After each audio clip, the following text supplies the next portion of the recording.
Part 4 की शुरुआत में हम देखते हैं कोई लड़का मिकोटो का गला दबा रहा था। तभी वहाँ पर जिन पहुँच जाता है। ये सारा कुछ देखकर वो शॉक हो गया था। बाद में पता चलता है कि यहाँ तो प्ले की रिहर्सल हो रही थी। जिन मिकोटो से पूछता है ये प्ले किस टॉपिक पर है, तो मिकोटो बताती है ये प्ले लव हेट रिलेशनशिप पर है। जिन कहता है तुम लोगों से स्कूल वाले ये सब करवा रहे हैं। मिकोटो कहती है मैं बहुत खुश हूँ क्योंकि मुझे लीड रोल मिला। वो कहती है मुझे ये रोल तो मिल गया है लेकिन मैं इस रोल को ठीक से कर ही नहीं पा रही हूँ। इतने में मिकोटो का पार्टनर सहारा उसको कहता है तुम टेंशन मत लो, तुम बहुत ही अच्छे से कर लोगी। अगले सीन में हम देखते हैं मिकोटो अपने प्ले का प्रैक्टिस कर रही थी। वहीं पर हम कजुमा को भी देखते हैं। कजुमा मन में कहता है मिकोटो कितनी अमेजिंग है, उसको तो लीड रोल मिल गया। कजुमा अपना रोल करने के लिए बहुत नर्वस था। वो कहता है अगर मेरे कपड़े खराब हो गए तो सब लोग मुझ पर हंसेंगे, वैसे भी मैं दोस्त नहीं बना पाता और अगर ऐसा हुआ तो बहुत बड़ी गड़बड़ हो जाएगी। फिर मिकोटो कहती है अगर मेरा प्ले अच्छे से नहीं हुआ तो मैं तो एक फेलियर हो जाऊंगी। अब दोनों ही सैड हो गए थे। जिन कहता है तुम दोनों कितने ज्यादा नेगेटिव हो रहे हो। फिर वो दोनों को अपने पास बुलाकर कहता है तुम्हें पता है स्कूल में कल्चरल फेस्ट क्यों होता है? स्कूल में ये सब इसलिए होता है ताकि तुम छोटी छोटी बातों को सीख सको जो तुमने पहले लाइफ में कभी की नहीं है। फिर अगले सीन में जिन मिकोटो से कहता है अगर प्ले करते वक्त तुम अपने पार्टनर के ज्यादा क्लोज नहीं आओगी ना तो मुझे बहुत अच्छा लगेगा। मिकोटो कहती है तुम टेंशन मत लो, सहारा एक बहुत ही अच्छा लड़का है, वो मेरे साथ बहुत ही अच्छे से प्ले करता है, मुझे पूरा भरोसा है कि वो एक अच्छा इंसान है। जिन कहता है मुझे माफ करना, यहाँ पर मैं थोड़ा सा सेल्फिश हो रहा हूँ लेकिन जब कोई दूसरा इंसान तुम्हें टच करता है ना तो मुझे बिल्कुल भी पसंद नहीं आता। फिर जिन मिकोटो को एकदम से अपने नजदीक खींच लेता है और कहता है प्लीज मेरे साथ मरना। मिकोटो को याद आता है कि ये तो प्ले का लाइन था। फिर वो कहता है उस प्ले के लिए तो मैं परफेक्ट हूँ। मिकोटो उसे भरोसा दिलाकर कहती है कि कुछ भी प्रॉब्लम नहीं होगा, तुम मुझ पे भरोसा रखो। तो जिन मन में कहता है मुझे बस इसी बात का टेंशन है क्योंकि तुम एक अच्छी इंसान हो, लोग तुम्हारा फायदा उठाने की कोशिश कर सकते हैं। फिर हम उसी लड़के सहारा को देखते हैं जो मिकोटो के प्ले का पार्टनर था। वो अपने किसी फ्रेंड को मैसेज करके बोलता है कि आज मैं कुछ ऐसा करने वाला हूँ जिससे मिकोटो को मुझसे प्यार हो जाएगा। तभी सामने से जिन आता है जिस वजह से उसका फोन वहीं पर गिर गया था और जिन ने उसके मैसेजेस देख लिए थे। फिर अगले सीन में वो लड़का मिकोटो के पास पहुंच जाता है। वो कहता है हमें दोबारा से रिहर्सल स्टार्ट करने चाहिए। वो एकदम से मिकोटो के पास आ जाता है। वो देखता है कि मिकोटो ने एक नेकलेस पहन रखा था। वो उससे पूछता है तुम ऐसी चीजें भी पहनती हो? मिकोटो मन में सोचती है ये मैंने कब पहना, मुझे तो याद भी नहीं। वो मिकोटो से पूछता है क्या तुम्हें ये नेकलेस तुम्हारे बॉयफ्रेंड ने गिफ्ट किया है? फ्लैशबैक सीन में हम देखते हैं जब जिन मिकोटो के नजदीक आया था तब उसी ने ये नेकलेस मिकोटो को पहना दिया था। प्रेजेंट में मिकोटो कुछ भी नहीं बोलती और वहाँ से भाग जाती है। सहारा को तो यही लगता है कि उसका कोई बॉयफ्रेंड है। अब घर आने के बाद वो जिन से पूछती है तुम्ही ने मुझे वो नेकलेस पहनाया था ना, क्यों पहनाया तुमने? जिन कहता है जब मैं तुम्हारे घर आया था तो मुझे पता चला कि तुम्हारे पास कोई भी ऐसी चीज है ही नहीं, इसीलिए मैंने सोचा कि मैं तुम्हें गिफ्ट कर दूं। मिकोटो कहती है मैं इसे नहीं रख सकती क्योंकि ये बहुत ही महंगा लग रहा है, मैं तुम्हें रिपे कैसे करूंगी? जिन कहता है तुम मुझे रिपे कर सकती हो, तुम उस नेकलेस को रोज पहन कर आना। मिकोटो कहती है मैं कैसे पहनूं, स्कूल में ये सब पहनना अलाउड नहीं है। सीन शिफ्ट होता है नेक्स्ट डे। जिस क्लास में रिहर्सल चल रहा था वहाँ पर जिन आकर पहले से ही बैठा हुआ था। मिकोटो उसे पूछती है तुम यहाँ पर क्या कर रहे हो? जिन कहता है मैं तुम्हारा प्ले देखने के लिए आया हूँ। वहीं पर हम सहारा को देखते हैं जो मिकोटो के प्ले का पार्टनर था। वो टीचर से कहता है मुझे अब ये रोल नहीं करना है क्योंकि अब इस रोल को करने का कोई मतलब ही नहीं बनता। एक्चुअली में वो मिकोटो के साथ फ्लर्ट करने की कोशिश कर रहा था लेकिन उसका प्लान फेल हो गया था जिस वजह से वो प्ले छोड़कर भाग जाता है। इस तरफ जिन मिकोटो के गले में वही नेकलेस देखता है। वो मिकोटो से कहता है तुमने तो ये कहा था कि तुम लोग स्कूल में ये सब नहीं पहन सकते, तो फिर तुमने क्यों पहना है? इस तरफ टीचर को समझ में नहीं आ रहा था कि अब वो लोग क्या करे क्योंकि मेन लीड तो भाग चुका था। जिन कहता है अब टेंशन मत लो, उस रोल को मैं कर लूंगा। वैसे भी ये कोई आर्ट फेस्टिवल नहीं है, अगर किसी टीचर ने एक्ट कर भी लिया तो कोई प्रॉब्लम नहीं होगी। मिकोटो मन में सोचती है क्या ये सारा जिन का प्लान था,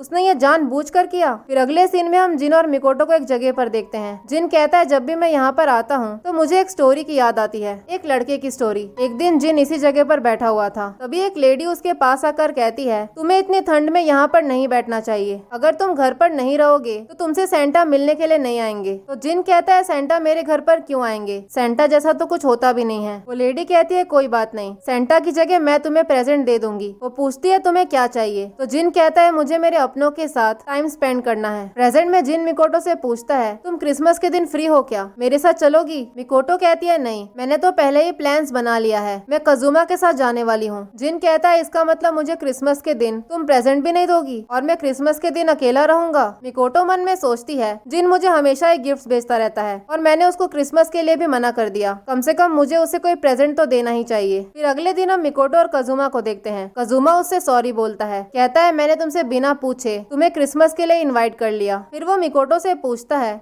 ऐसा कोई चीज है क्या जो तुम्हें चाहिए? अगर तुम्हें कुछ भी चाहिए तो तुम मुझे बता दो, मैं तुम्हारे लिए खरीद दूंगा। मिकोटो कहती है ये मेरा पहला क्रिसमस है जब मैं अपने फ्रेंड के साथ सेलिब्रेट कर रही हूँ और यही मेरे लिए बहुत है। फिर मिकोटो भी उससे सेम सवाल पूछती है, तुम्हें कुछ चाहिए क्या? कजुमा कहता है मुझे तो तुम चाहिए, तुम मेरे साथ हो यही मेरे लिए बहुत है। देखकर ऐसा लग रहा था कि कजुमा मिकोटो को पसंद करने लग गया था। दूसरी तरफ हम जिन को देखते हैं जो बेचारा अकेले बैठा हुआ था। वो जैसे ही वहाँ से बाहर आता है तो वहाँ पर मिकोटो खड़ी थी। वो उसके लिए प्रेजेंट लेकर आई थी। जिन कहता है ये स्कार्फ बहुत ही छोटा है। मिकोटो कहती है ये तुम्हारी बिल्ली के लिए है। मिकोटो उससे पूछती है जो स्टोरी तुमने मुझे उस दिन सुनाई थी वो स्टोरी तुम्हारी थी ना? तुमने मुझे क्या बोला था कि तुम्हें क्या चाहिए? जिन कहता है मैंने ये बोला था कि मुझे मेरे अपनों के साथ टाइम स्पेंड करना है। मिकोटो कहती है मुझे पता है तुमने ये नहीं बोला था। फ्लैशबैक सीन में हम देखते हैं जब उस लेडी ने जिन से पूछा था कि तुम्हें क्या चाहिए तो जिन ने कहा था कि मुझे एक फैमिली चाहिए। जिन कहता है उस वक्त तो मैंने ये कहा था लेकिन फिलहाल के लिए तो मुझे सिर्फ तुम चाहिए। मिकोटो कहती है एक दिन मैं तुम्हें ये फैमिली वाला गिफ्ट जरूर दूंगी। जिन उसे देखकर स्माइल करता है। वो मिकोटो से कहता है तुम थोड़ी देर मेरा यहाँ पर वेट करो। कुछ देर के बाद वो उसके लिए प्रेजेंट लेकर आता है और इस बार वो उसे हाई स्कूल गर्ल नहीं बल्कि मिकोटो बुलाता है। ये सुनते ही मिकोटो शॉक हो जाती है। जितने भी प्रेजेंट्स जिन मिकोटो के लिए लेकर आया था उन प्रेजेंट्स के नीचे एक लेटर भी रखा हुआ था। बाहर आने के बाद जिन मिकोटो से पूछता है क्या तुम सेंटा में बिलीव करती हो? मिकोटो कहती है मुझे पता नहीं। तो जिन कहता है मुझे ऐसा लगता है कि सेंटा सच में होते हैं। जब उस लेडी ने जिन से पूछा था कि तुम सेंटा से मिलना नहीं चाहते तो जिन ने कहा था कि सेंटा जैसा कुछ नहीं होता और आज वो खुद ही बोल रहा है कि सेंटा सच में होते हैं। और इसी सीन के साथ पार्ट 4 यहीं पर खत्म हो जाता है। अगर आप लोगों को मेरी एक्सप्लेनेशन पसंद आई हो तो लाइक शेयर और सब्सक्राइब जरूर करें। Thank you for watching.